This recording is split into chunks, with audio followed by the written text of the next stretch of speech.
teman-teman, halo semuanya. Jadi perkenalkan, kami dari kelompok 1. Saya sendiri bernama Diki Agripa dengan NPM 230 908 360. Saya Jubel Michael Syaputra Manurung dengan NPM 230908 354. Saya Gerson Murib dengan NPM 297 374. Nah, kami kali ini mengangkat tentang isu pengaruh wali dalam isu krisis sosial ekologi yang terjadi di daerah Yogyakarta. Nah, yang menjadi latar belakang kami mengangkat ini tuh wali merupakan wahana lingkungan hidup di Indonesia yang letak khususnya di Yogyakarta. Nah, wali ini merupakan wahana lingkungan yang tertua dan terbesar di Indonesia, didirikan pada tahun 1980. Nah, sebagai lembaga advokasi untuk lingkungan di daerah Yogyakarta itu sendiri. Nah, wali berfokus pada penguatan pergerakan masyarakat untuk mewujudkan keadilan dalam lingkungan hidup. Nah, visi misi wali itu tuh terdiri untuk menekankan peran warga, terutama generasi muda, dalam menciptakan keadilan ekologis di daerah Yogyakarta berbasis ilmu pengetahuan. Nah, misi wali sendiri itu mencakup beberapa hal. 1. Mendorong keterlibatan publik dalam pengelolaan ruang. 2. Mengelola penyelamatan dan keberfungsian sumber-sumber air atau hal-hal yang tertarik alam.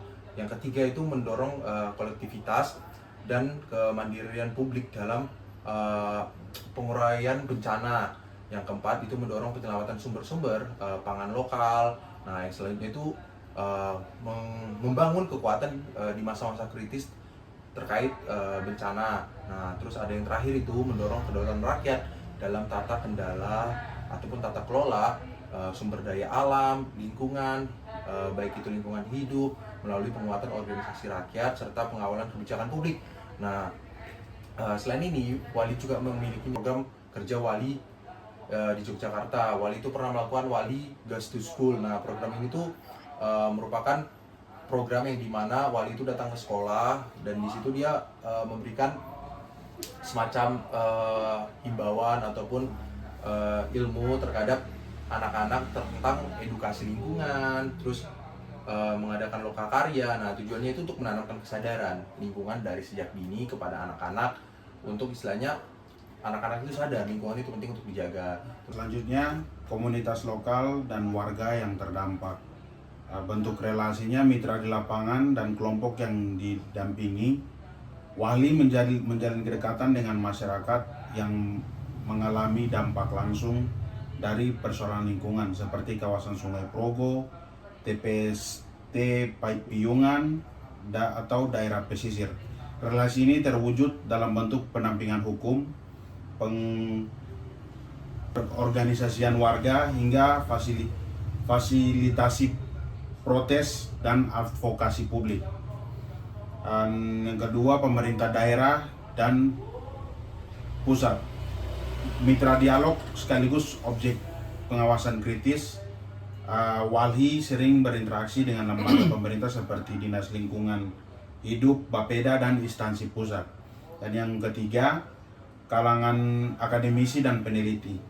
Wali bekerja sama dengan pakar lingkungan dan universitas untuk menyusun data, analisis, dan laporan terkait kondisi ekologis. Dan yang keempat, organisasi non-pemerintah atau LSM lainnya. Wali sering berkolaborasi dengan lembaga yang lain yang memiliki visi serupa dalam memperjuangkan ketidakadilan ekologis dan sosial. Dan yang kelima, media massa dan jurnalis. Wali juga menggandeng media untuk menyuarakan isu lingkungan ke publik. Yang keenam, kelompok mahasiswa dan pemuda. Dan yang ketujuh, perusahaan dan korporasi. Ada juga regulasi dan kebijakan. Regulasi dan kebijakan lingkungan hidup di daerah istimewa Yogyakarta secara umum mengacu pada ketentuan hukum nasional, namun juga diperkuat melalui kebijakan daerah yang disesuaikan dengan kondisi lokal. Aturan-aturan ini mencakup perlindungan lingkungan, pengelolaan ruang, aktivitas pertambangan, dan penanganan sampah. Ini merujuk pada Undang-Undang Nomor 32 Tahun 2009 sebagai dasar nasional dalam pengelolaan dan perlindungan lingkungan. Yang kedua, kebijakan tata ruang. Peraturan tata ruang DIY tertuang dalam Perda Nomor 10 tahun 2023 untuk wilayah provinsi dan Perda nomor 2 tahun 2021 khusus untuk Kota Yogyakarta. Yang ketiga, regulasi di bidang pertambangan. Kegiatan pertambangan terutama pada galian C seperti di Das Progo tunduk pada UU Minerba dan peraturan turunan di tingkat provinsi. Dan yang keempat, kebijakan pengelolaan sampah. Masalah sampah di DIY ini diatur melalui Perda Kota nomor 10 tahun 2012 dan serta Pergub nomor 123 tahun 2018 tentang strategi pengelolaan sampah rumah tangga. Peran Wali Yogyakarta berperan aktif juga dalam mengawasi pelaksanaan kebijakan-kebijakan tersebut. Mereka kerap mengkritisi pelanggaran yang terjadi di lapangan, mendorong transparansi dan perizinan, serta melibatkan masyarakat dalam pengawasan lingkungan. Selain itu, Wali juga mengupayakan pembenahan regulasi yang belum berpihak pada keadilan ekologis dan sosial. Oke, selanjutnya itu ada mapping ekosistem komunikasi pada industri Walhi. Jadi proses komunikasi di Walhi Yogyakarta ini dimulai dari basis masyarakat, yaitu komunitas lokal yang secara langsung mengalami dampak dari persoalan lingkungan. Komunitas ini menjadi sumber utama informasi, aspirasi, dan situasi aktual yang menjadi dasar dalam penyusunan agenda organisasi. Selanjutnya, tim komunikasi dan sekretariat bertugas mengelola produksi pesan dan penyebaran informasi. Tim ini merancang narasi kampanye, membuat materi komunikasi, baik visual maupun teks, serta memastikan pesan-pesan organisasi sampai ke pihak eksternal. Selanjutnya ada dari tim komunikasi, pesan kemudian disalurkan ke dua jalur utama. Yang pertama itu media eksternal. Media eksternal ini seperti jurnalis dan organisasi masyarakat sipil mitra yang membantu memperluas eksposur kampanye melalui kanal media konvensional. Yang kedua itu ada kanal digital. Nah, ini terutama media sosial seperti Instagram, Facebook, Twitter maupun lainnya. Ini digunakan untuk menjangkau publik yang lebih luas dan membangun keterlibatan masyarakat secara daring.